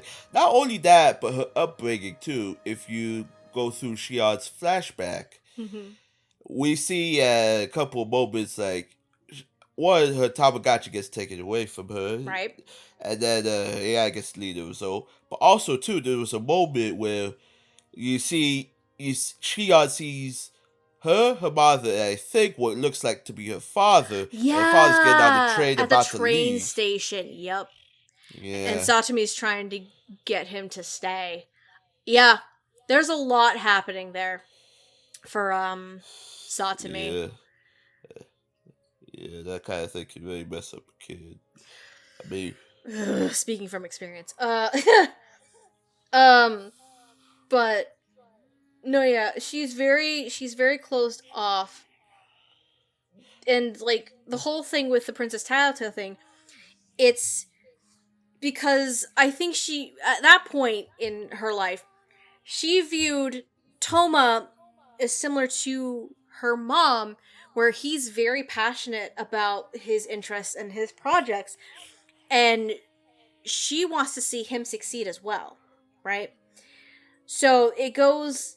So with the amount by this point, she will defend. She has defended her mom from like Kingdom Come, like for the majority of this film, defending her mom, and like wanting to ensure that this project with Shion like goes flawlessly. And then you see a similar situation when we get to the kids from the soccer team getting busted by Satomi for smoking in Toma's club room, where she's like, she's like, what are you doing? You know you can't do that. Get out of this room. And she is like, this is not okay. You're hurting a person that I care about by doing this. So it's one of those things where like you can see that Satomi cares about these people in her lives, that she's willing to put herself out there and quote unquote be the bad guy when she really isn't. And just for the sake of other people, if that makes sense. yeah. Lisa May manages to capture that tone perfectly Mm-hmm. because for someone that can be like as frantic and closed off as Satsuki at times, it is kind of endearing and kind of heartwarming once you get into things with her. Once you get into her background, what she's really all about. So Yeah, and then the more she gets to spend time not only reconnecting with Toma, but getting to know more about Aya, Gochan, and even Thunder, she's able to kind of start opening up a bit more. So much so that during Thunder's party, she tells Aya the actual reason why she's known as Princess Tattletale. And Aya didn't know about the whole clubroom incident. Like, she only knew what she had heard in passing, yeah, right? those kinds of things only forced her to mature even further Mm-hmm. because she wanted to show she had to shoulder the burden that she wanted her other friends to deal with. So, Right. and Risa manages to handle all of that beautifully. No, yeah. Satomi has a lot of layers to her. Again, ogre, onion, weepy, cry. Wah. Yeah, Risa has a lot of layers, and it causes that closed off nature that she has for a really good portion of the film. But she does, thankfully, mostly because of Shion. She ends up finding happiness in her own way. So Yeah. Let's get to Shion though. Oh my god. Shion is a what's the fucking saying? Conundrum wrapped in an enigma? That's not the saying. It's fucking hell. I'll look it up later. Whatever. Now, She's some whacked out thing. Holy shit. I could have just listed something simple like "Are you from Spy Family?" that kind of thing. But the reason I listed those roles is because number one, for as long as I've seen Megan Shipman, these types of anime, she's always played like some type of doe-eyed character. Maple, Mm-hmm. for example. I mean, God, look at Shion's design. She got her eyes are wide open, her mouth is big. She's got this very happy expression on her face. It's like, oh, that could either delight or unnerve anybody just by looking at her. Number two, this is not the first time she's played like either emotionless characters or characters with one type of emotion. But also number three, she has played some robots too, so I feel this was like a perfect fit for Megan Shipman. Wait, remind me, what other robot characters has Megan played? Well, she's played. Well, I know you haven't seen Demon Lord, so I she's have not. played. Okay, there's Demon Lord. Okay. There's Death March. There's No, what I haven't else? watched that. I that was a complicated thing. I've seen her play either robots or characters with one type of emotion that can like speak kind of statically, that kind of thing. See, But I know you were two different spectrums, but that's kind of my familiarity with Megan Shipman in these types of roles. So when I see her as a robot AI that can sing, that's also why I put Love Life Sunshine on here. oh no, we all know Megan can sing. We know she can sing, boys and girls. Um, and What? it's so good. It's funny how her voice has kind of a self-preservation too, because I met Megan Shipman back in the January at Otaku Fest, and it's interesting because when I approached her table, she had this headset on and her mic hooked up to a speaker. I guess that's kind of a preservation technique, so that just to she doesn't overly excite her voice, kind of like she did with Shion at times. So Smart because Shion, move. yeah, her and Natalie Van Sisti, to which at one point when I was about to approach her for an autograph, there was a little Anya cosplayer that gave her 8 stellar Aww. stars, and then she turned to Natalie. She's like, "Look, Mama, I got all 8 stellar stars," and then it's like, Cute. "I'm very proud of you." So, Cute. I think because we met Kellen Goff last year at a convention. I think he had something similar set up where he had like this little headset mic and a speaker going. Mostly because like oh if y'all have ever been to convention and especially nowadays where a lot of voice actor guests have these tables for like prints and stuff, 9 times out of 10 these are usually found in like a dealer's hall or an artist alley kind of thing where there's a lot of people and a lot of fucking noise. And you're at a convention where you could scream your head off and blow out your voice at any goddamn second. So yeah, I'm jealous. Y'all got to be kicked off. I almost met one year, but I had to leave Otaku Fest because my dumbass decided to go there before work, and I got there by half hour late. So, Aw. He's very nice. He's very, very nice. We talked to him, Andrew mostly talked to him about Sasaki and Miyano. And he was so excited about it. I hadn't watched Sasaki and Miyano yet at the time. But he was so excited about Sasaki and Miyano when Andrew started talking to him about it. And then I started talking to him about The Night is Short, Walk On Girl. And he was like, oh my god, that's amazing. He signed, I have the novel version of Night is Short, and he signed inside the cover of it. So, that's what's up. yeah. But anyway, back to Megan. No, Megan reminds me of these. How I equate Megan's voice in this. She reminds me of like so many of these like upbeat, not necessarily peppy girls, but these kind of upbeat, like happy-go-lucky kinds of girls. It's like ha ha ha ha ha, yeah ha ha ha, like not ditzy. Not ditzy, Yeah. but like these happy-go-lucky, carefree kinds of girls. Like fucking... It's funny that you brought up Maple from goddamn Beaufry. Because tonally, this is what I almost equate it to, like, note for note, tone-wise, is to Maple from Beaufry. Except Maple sometimes doesn't know her own strength compared to Shion, who just is oblivious to everything because she doesn't know anything at the same time. So that angle, because she's an AI, it gets played up quite a bit, and it's such a fun delight. And I also gotta say, going to the music and the songs, she was able to tackle each of these vastly different genres of music that we were talking about earlier. She's able to tackle them very, very well. And with a smile on her face like Shion would. My favorite song still is the Judo one, though. Yeah. That one's my favorite because you have the like big band swing kind of tone to it. And that one, if I'm remembering right, might have had some of the more difficult moments for her to sing. Because there were a couple points where the lyrics, she had to like kind of speed up her singing in order to, one, match the lip flaps, but two, match the rhythm of the song compared to some of the other songs in the film. So, like, because there was that one lyric about like where it ended up something about like on the floor again or something like that. I think you might know what I'm talking about, where she like throws fucking tiger. Wow, where did tiger come from?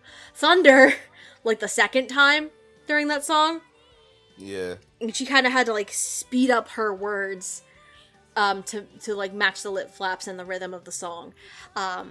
Because that sometimes is, and to make that clear and concise, that's sometimes not an easy feat to do. So from a technical standpoint, when it comes to the music, like Megan was on that shit. Like, oh yeah, like Shion is sweet and adorable and doesn't know shit because she's an AI. Do you know what going out means, Shion? Oh, we're just going outside, right? No. Shion, no. That's not how this works. Megan is adorable. And then Megan made me cry during the whole, when Satomi and Toma review all of her memory banks that were still in the processor that was in the club room. And you just see, like, over time, after the AI Tamagotchi ends up, like, escaping to the internet, basically, where the AI just continues to watch over Satomi. And is like, Satomi, I'm right here. Why are you crying? Are you not happy? And to just see that continuously, like, devolve over, like, years. And just to hear that tone of voice from Megan just be like, are you happy, Satomi? Like, why are you crying?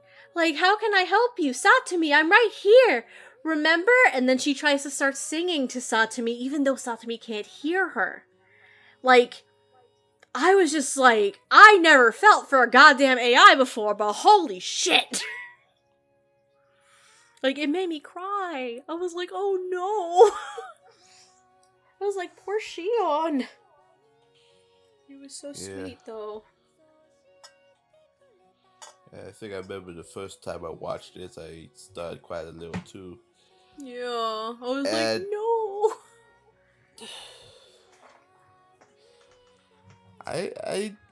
I remember thinking that when I was trying to figure out this performance, I like how they played around with the filters a bit.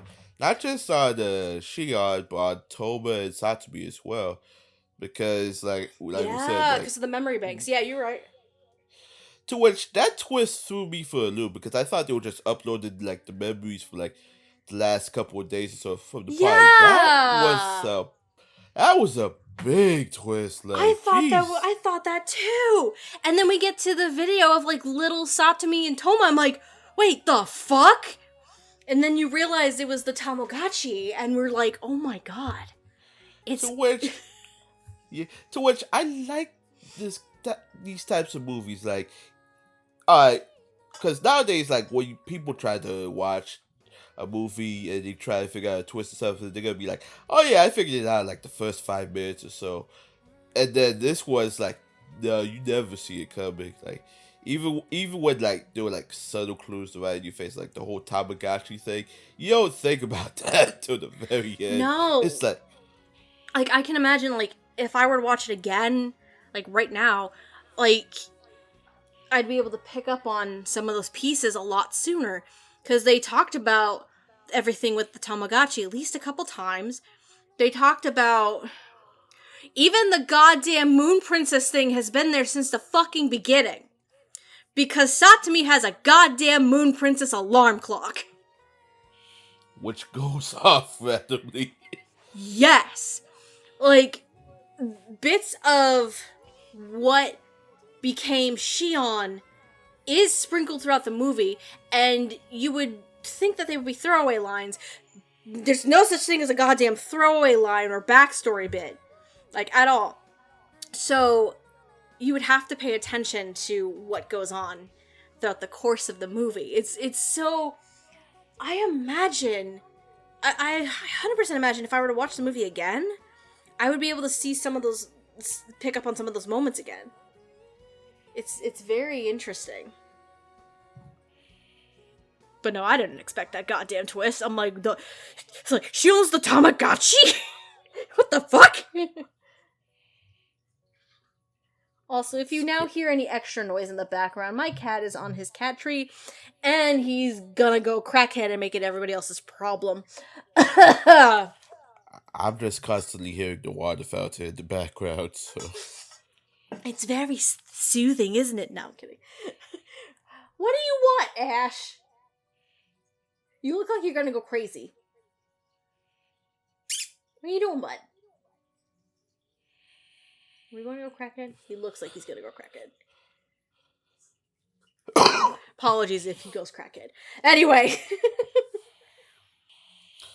Well, at least now we know that things aren't always as cracked up to be.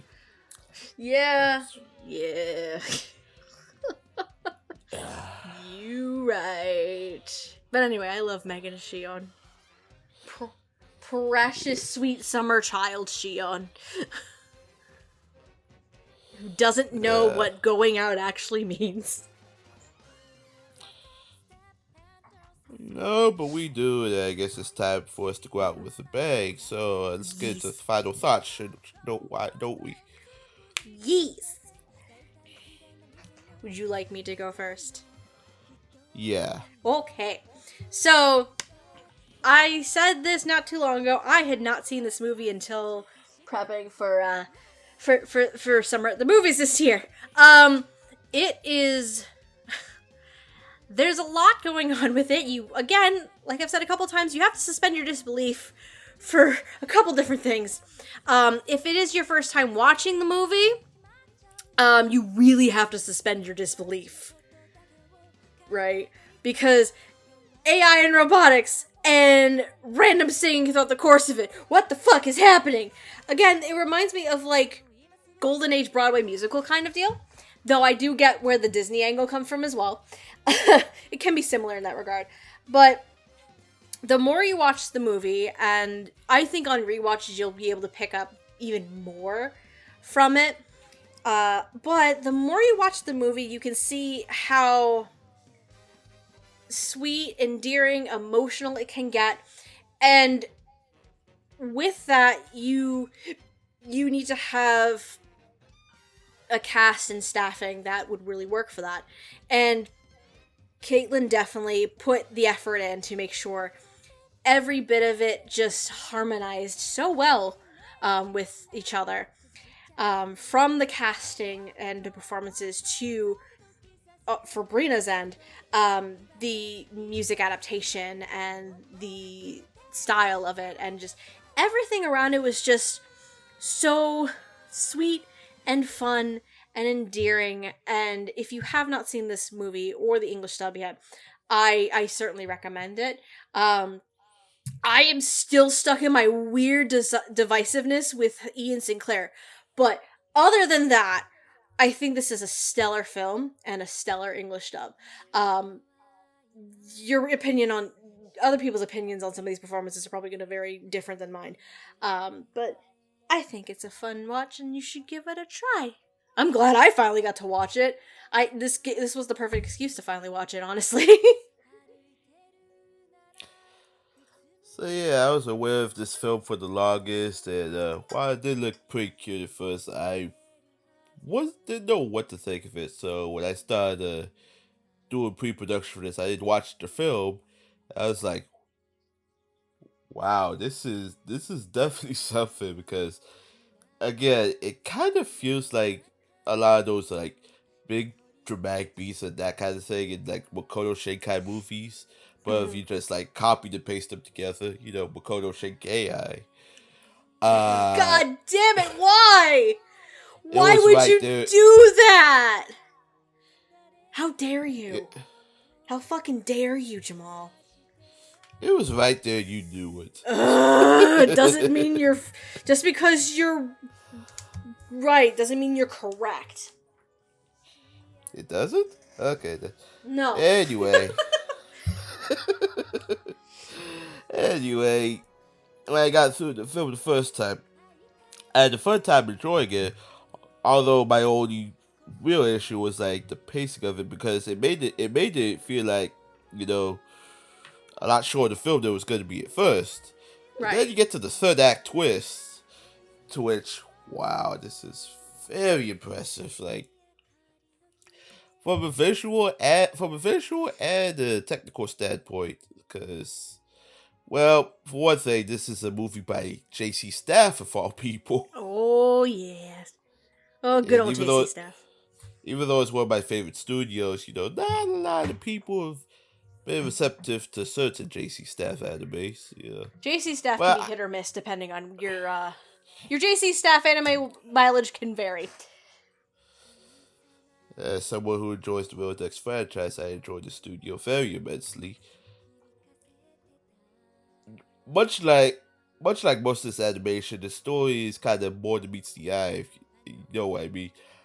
Everybody in the dub did a very spectacular job. I really like how unique the casting is in certain points.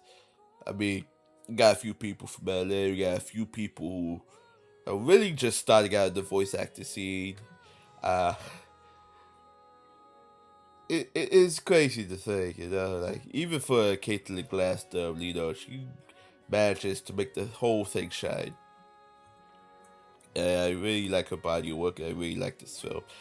Is it a major deal? No, but it's at least way better than like some of the offerings you're gonna see for like most low quality and low quality anime movies nowadays. It really is something you need to see to believe. Let's just put it that way. I'm at a loss for words here, but I'm not at a loss for words for this. If you'd like to see the film for yourself, I don't think it's available on the Funimation app. I'll have to double check. It is available on Crunchyroll, I'm which about to say, thank I God. don't think bare minimum, you might see the Japanese on Funimation, but I don't think the dub Yeah, itself would be there. yeah, Because merger! yeah. Speaking of mergers, thank God they put both dub and sub on the same page because it was. You know how annoying it was to find out that they had separated the two, and I had to search just to get this dub. But yeah, both sub and dub are available on Crunchyroll. I don't have pricing structure on hand because right now I'm currently paying $8 a month because I was kicked out of my grandfather's plan. It might be different for you, the viewer, depending on if you go through Google Play or if you just go through Crunchyroll themselves.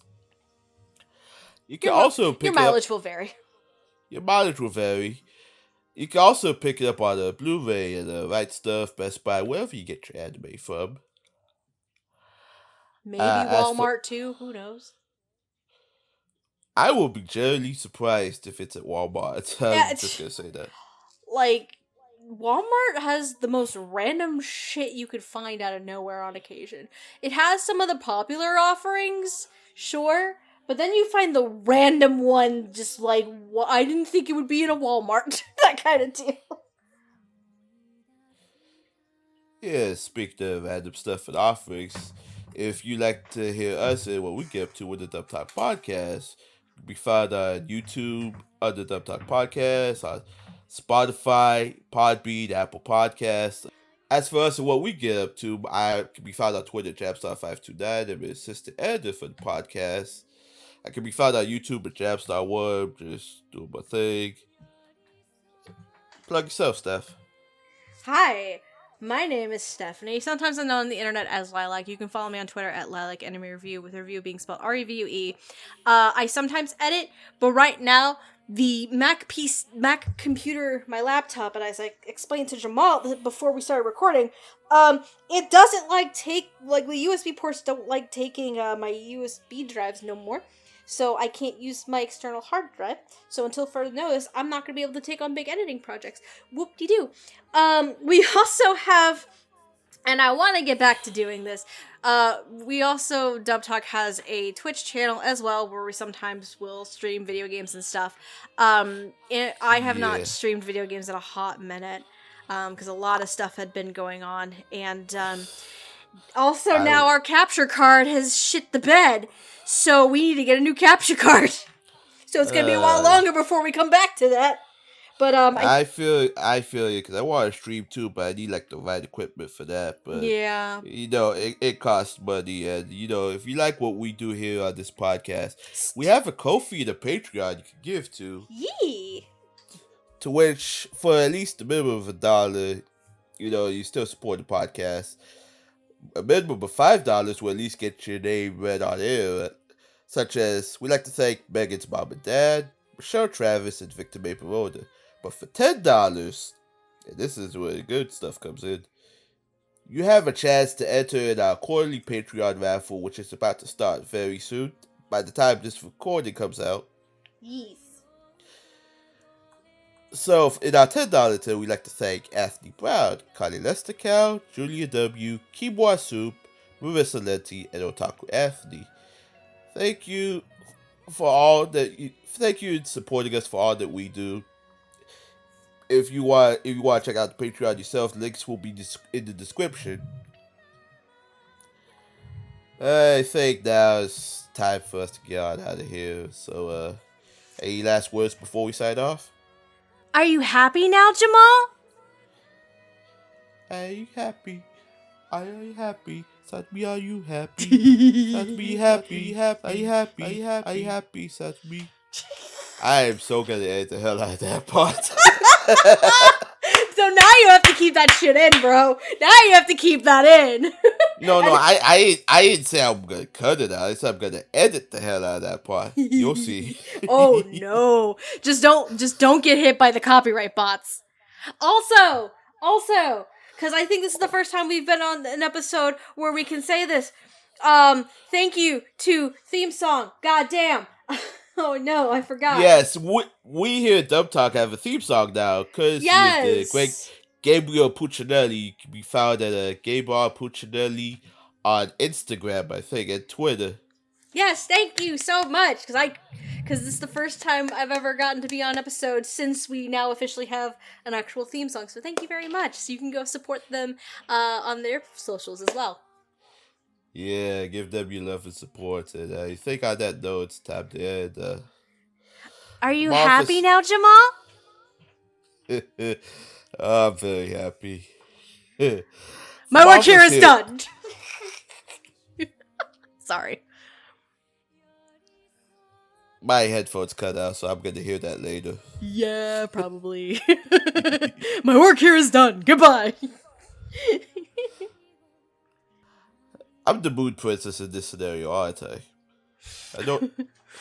I'm a mix of Shion and Tuxedo Mask, but you didn't do anything.